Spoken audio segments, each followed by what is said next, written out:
السلام علیکم ورحمۃ اللہ وبرکاتہ۔ منصور ظہیر پارہ نمبر 25 کے تربیتی نکات لے کر حاضر ہوا ہے۔ پارہ نمبر 25 میں اللہ رب العزت نے بہت ساری باتیں بیان کی ہیں، اور قرآن مجید کے نکات جو آپ کے سامنے ذکر کیے جا رہے ہیں اختصار کے ساتھ، وہ صرف نکات ہیں۔ اس کا خلاصہ اور اس کی تفسیر بندہ ساری زندگی بیان کرتا رہے تو ختم نہیں ہوتی۔ تو یہ اس بات کو ذہن نشین کر لیں کہ یہ نکات ہیں جو ہم بیان کر رہے ہیں، جو پارے کی آیات سے اخذ کیے گئے ہیں۔ اعوذ باللہ من الشیطان الرجیم، بسم اللہ الرحمن الرحیم۔ إليه يرد علم الساعة وما تخرج من ثمرات من أكمامها وما تحمل من أنثى ولا تضع إلا بعلمه۔ قیامت کا علم اللہ ہی کی طرف لوٹایا جاتا ہے، اور جو پھل اپنے شگوفوں میں سے نکلتے ہیں، جو مادہ حمل سے ہوتی ہے، بچے وہی جنتی ہے، سب اس کے علم میں ہے۔ اختتام، وَلَهُ الْكِبْرِيَاءُ فِي السَّمَاوَاتِ وَالْأَرْضِ وَهُوَ الْعَزِيزُ الْحَكِيمُ۔ تمام بزرگی، بڑائی آسمانوں اور زمین میں اسی کی ہے، اور وہی غالب اور حکمت والا ہے۔ آغاز اللہ ذوالجلال کے علم کا تذکرہ، اختتام پہ اللہ ذوالجلال کی بڑائی کبریائی کا تذکرہ آپ نے سنا۔ ہمارے لیے پیغام رکھتا ہے، نہ میرے رب کے علم کی کوئی انتہا، نہ میرے رب کی بڑائی کی کوئی انتہا۔ اللہ اکبر، اللہ سب سے بڑا ہے، اس کی کوئی مثال نہیں دی جا سکتی، اس کی تمثیل بیان نہیں کی جا سکتی۔ بغیر تمثیل کے، بغیر کسی تکییف کے، لیس کمثلہ شیء وہو السمیع البصیر۔ جو رب کی پہچان ہوا کرتی ہے، عمل مسلسل نکھرتا چلا جاتا ہے۔ رب کی پہچان سے کیا مراد ہے؟ اور پھر سنیں گے وہ کون سے عمل ہیں جن کو اختیار کرنے سے انسان باقیوں سے ممتاز ہو جایا کرتا ہے۔ تو رب کی پہچان سے مراد کائنات کا خالق ہے تو اللہ۔ سورہ شورى آیت نمبر 11 میں سنا، فاطر السماوات والارض، آسماں زمین کی خزانوں کا مالک ہے تو اللہ۔ سورہ شورى آیت نمبر 12 میں آپ نے سنا، رب کی پہچان یہ ہے، ہر چیز کا علم رکھنے والی ذات ہے تو اللہ کی ذات۔ سورہ شورى آیت نمبر 12 میں آپ نے سنا، انہ بکل شیء علیم، یقیناً وہ ہر چیز کو جاننے والا۔ رب کی پہچان یہ ہے، ہدایت کے خزانوں کا مالک ہے تو اللہ۔ اللہ یجتبی الیہ من یشاء ویہدی الیہ من ینیب، کتاب حق کو اتارنے والی ذات ہے تو اللہ کی ذات۔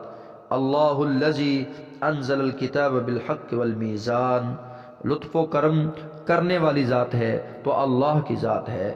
اللہ لطیف بعبادی، سورہ شورى آیت نمبر 19 میں آپ نے سنا، رب کی پہچان یہ ہے، باطل کو مٹانے والی ذات ہے تو اللہ کی ذات ہے۔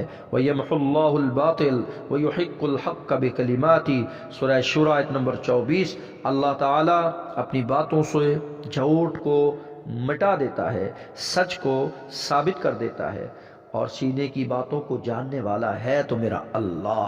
انہ علیم بذات الصدور، توبہ قبول کرنے والی ذات ہے تو میرے اللہ کی ذات ہے۔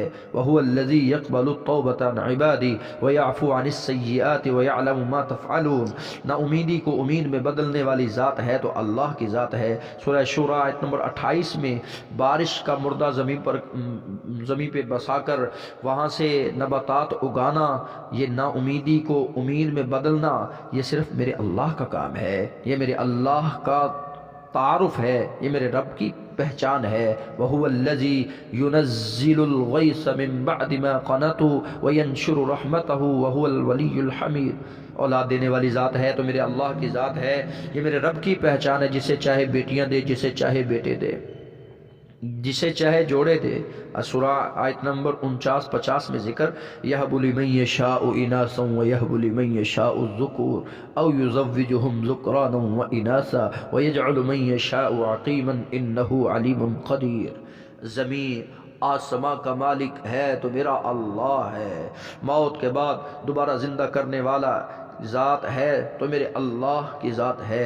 الزخرف آیت نمبر 11 والذی نزل من السماء ماء بقدر فانشرنا به بلدة میتا كذلك تخرجون۔ عبادت کے لائق ذات ہے تو اللہ کی ذات ہے۔ وَهُوَ الَّذِي فِي السَّمَاءِ إِلَٰهٌ وَفِي الْأَرْضِ إِلَٰهٌ وَهُوَ الْحَكِيمُ الْعَلِيمُ۔ ہر ذی روح کو پالنے والی ذات ہے تو اللہ کی ذات ہے۔ لا الہ الا هو یحیی و یمیت، سورہ الدخان آیت نمبر 8 پارہ نمبر 25۔ کوئی معبود نہیں اسی کے سوا، وہی جلاتا اور مارتا ہے، وہ تمہارا رب ہے اور تمہارے اگلے باپ دادوں کا بھی رب ہے۔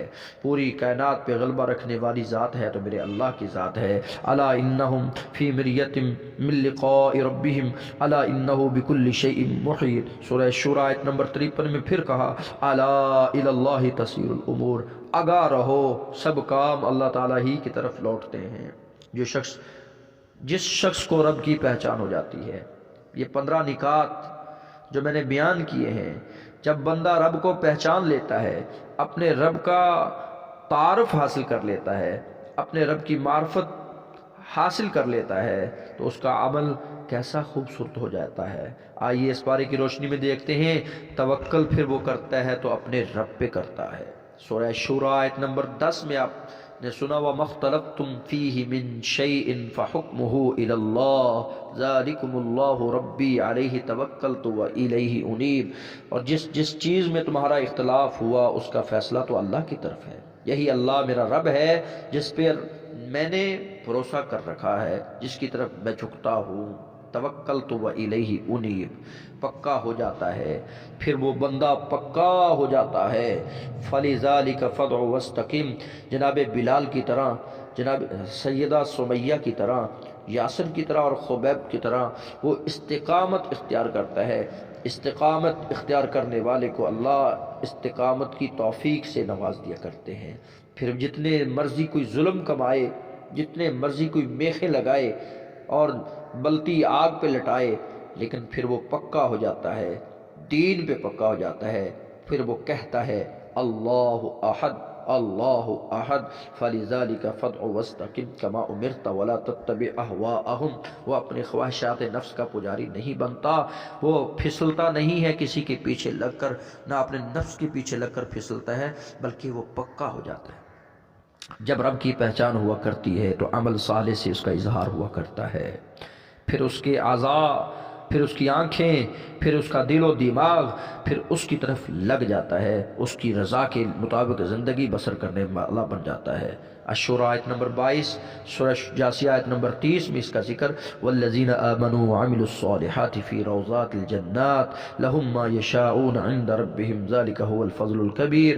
اور سورہ جاثیہ آیت نمبر 30 فاما الذین آمنوا وعملوا الصالحات فیدخلهم ربهم فی رحمته ذلک هو الفوز المبین۔ اس کے دل میں چاہت ہوا کرتی ہے تو اجر و ثواب کی چاہت ہوا کرتی ہے۔ جب رب کی پہچان ہو جائے تو اجر و ثواب کی امیدیں بڑھ جاتی ہیں۔ اخلاص آتا ہے تو بڑے فوائد ملتے ہیں، اخلاص کی نعمت سے اللہ اس کو نواز دیتے ہیں، اور ریا سے یہ بچتا ہے۔ ریاکاری انسان کے اعمال کا ضیاع ہے، برباد کر دیتی ہے۔ تو یہ اجر و ثواب کی چاہت لیے ہوئے، ثواب کی امید لیے ہوئے دل میں چاہت رکھتا ہے کہ میں اور زیادہ عمل کروں، اجتناب کیا کرتا ہے فحاشی اور یانی سے، پھر ہر گندے کام سے یہ بچتا ہے جس کو رب کی پہچان ہو جاتی ہے۔ سورہ شورى آیت نمبر 37 والذین یجتنبون کبائر الاثم والفواحش واذا ما غضبوا هم یغفرون، کبیرہ گناہوں سے اور بے حیائیوں سے بچتے غصے کے وقت بھی معاف کر دیتے ہیں۔ وَإِذَا مَا غَضِبُوا هُمْ يَغْفِرُونَ، جب غصہ آتا ہے، یہ دلیل ہے کہ غصہ آتا ہے تو وہ پھر معاف کر دیتے ہیں۔ جب رب کی پہچان ہوا کرتی دل میں نفرت کی آگ جلایا نہیں کرتا۔ وَلَمَنْ صَبَرَ وَغَفَرَ إِنَّ ذَلِكَ لَمِنْ عَزْمِ الْأُمُورِ، سورہ شورى آیت نمبر 43 میں اس کا ذکر۔ جب رب کی پہچان ہوا کرتی ہے دل شرک سے یوں بیزار ہوا کرتا ہے۔ وَإِذْ قَالَ إِبْرَاهِيمُ لِأَبِيهِ، جیسا کہ ابراہیم علیہ السلام نے اپنے باپ سے کہا، اپنی قوم سے کہا، إِنَّنِي بَرَاءٌ مِّمَّا تَعْبُدُونَ، میں تم سے بری ہوں، جس کی تم عبادت کرتے ہو میں اس کی نہیں کرتا، اور جس کی میں کرتا ہوں اس کی تم نہیں کر سکتے، جیسا کہ جناب محمد رسول اللہ نے فرمایا تھا۔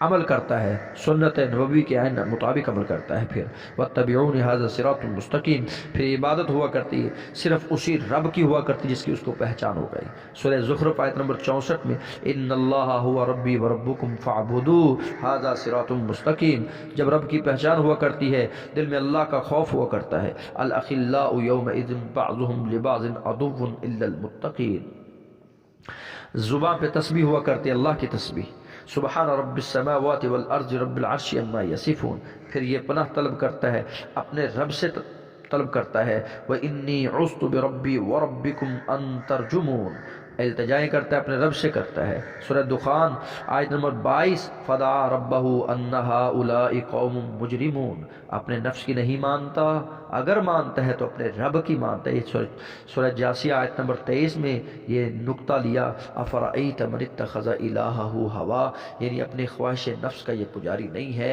بلکہ پوجا کرتا ہے تو اپنے رب کی پوجا کرتا ہے۔